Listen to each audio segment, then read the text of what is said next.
tidak dapat dilakukan sembarangan, tetapi harus menggunakan prinsip-prinsip belajar dan pembelajaran tertentu agar bisa bertindak sesuai dan tepat.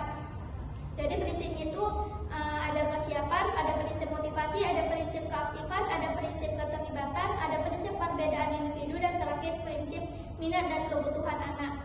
Nah, selanjutnya ada apa ini dia? Komponen dalam perencanaan pembelajaran, yaitu ada tujuan pembelajaran. Jadi tujuan pengajaran adalah gambaran tentang penampilan perilaku siswa yang kita harapkan setelah mereka mempelajari materi pelajaran yang kita ajarkan.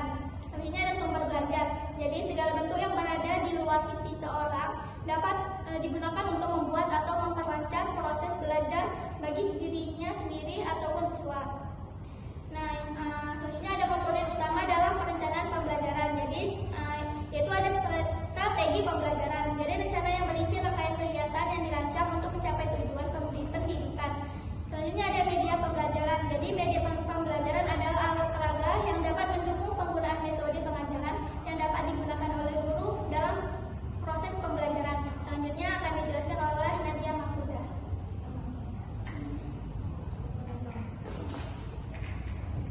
Selanjutnya ada komponen utama dalam perencanaan pembelajaran. Yang pertama itu ada evaluasi pembelajaran, yaitu evaluasi bukan hanya nilai untuk kegiatan secara spontan ataupun insidental, tetapi merupakan kegiatan menilai sesuatu secara terencana, sistematis, dan terarah berdasarkan yang jelas.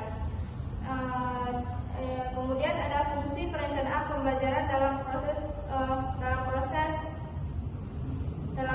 belajar mengajar. Yang pertama itu ada fungsi kreatif, yaitu perencanaan pembelajaran yang cermat memungkinkan guru untuk menerima respon yang menyoroti beragam kekurangan dalam proses belajar. Yang kedua ada fungsi inovatif, yaitu guru perlu memahami kesenjangan antara harapan dan kenyataan dalam pembelajaran untuk mendorong terciptanya inovasi.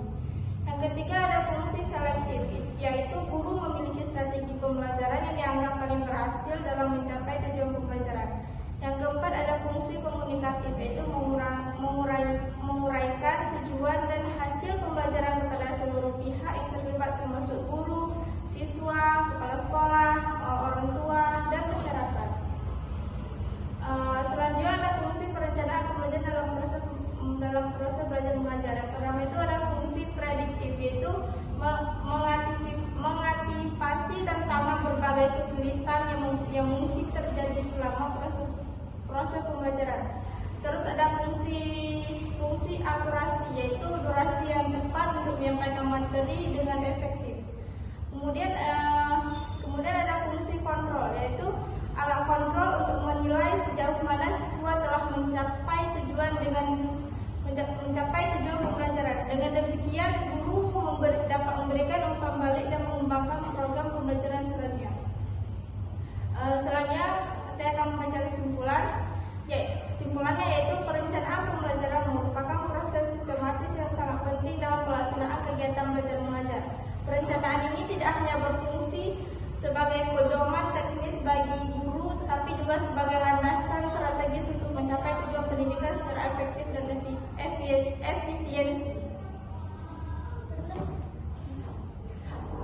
Sekian dari presentasi kami. Assalamualaikum warahmatullahi wabarakatuh. Labana Al